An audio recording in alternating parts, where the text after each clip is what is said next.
Dans cette sélection du point, il y a l'embarras du choix, hein. J'ai découvert plein de sociétés que je connaissais, d'autres que je ne connaissais pas et que je découvrais.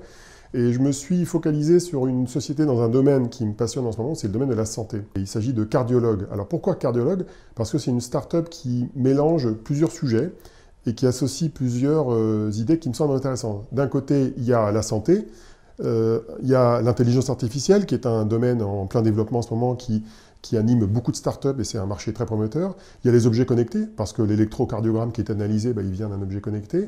Il y a l'analyse de la donnée. Et tout ça, en plus, c'est réalisé avec une certaine intelligence par rapport au marché, c'est que ça ne détruit pas d'emplois. Il y a beaucoup de sociétés qui créent des solutions d'intelligence artificielle qui peuvent détruire de l'emploi. Ici, ce n'est pas le cas, puisqu'il n'y a pas assez de cardiologues dans le monde entier, il n'y a pas assez de spécialistes en général dans quasiment toutes les spécialités. Donc en fait, ça va améliorer l'accès à la santé pour tout un tas de gens, notamment dans les déserts médicaux, et donc c'est tout bénef pour la société. La France aujourd'hui est un pays qui a énormément fait maturer son écosystème des startups. Alors la question qui se pose, c'est est-ce qu'on se compare aux États-Unis ou est-ce qu'on se compare au reste de l'Europe? Si on se compare aux États-Unis, qui créent des entreprises beaucoup plus grandes, avec beaucoup plus de financement, on a évidemment encore beaucoup de choses à faire. Quand on observe les grands succès français, ce sont souvent des sociétés qui ont fait le choix relativement avisé de devenir franco-américaines dans la pratique. Soit par le financement, soit par une implantation aux États-Unis, qui est le plus gros marché encore aujourd'hui.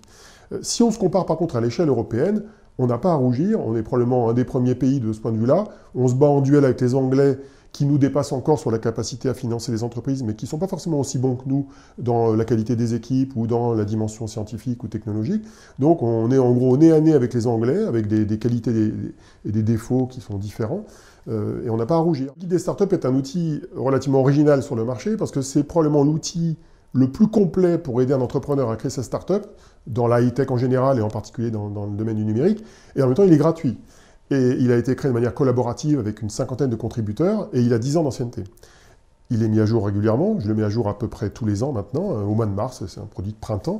Et la dernière édition de mars 2016 faisait 400 pages quand même. 400 pages, c'est-à-dire tout ce qui permet à la fois de comprendre les mécanismes de création de sa société, au niveau des ressources humaines, la création d'une équipe, au niveau de la construction de son idée, de son modèle économique, au niveau de tous les aspects opérationnels de la création d'une boîte, financier, juridique, technique, tout ça c'est abordé dans le guide, et surtout, une dimension qui est très importante, c'est comment se faire accompagner.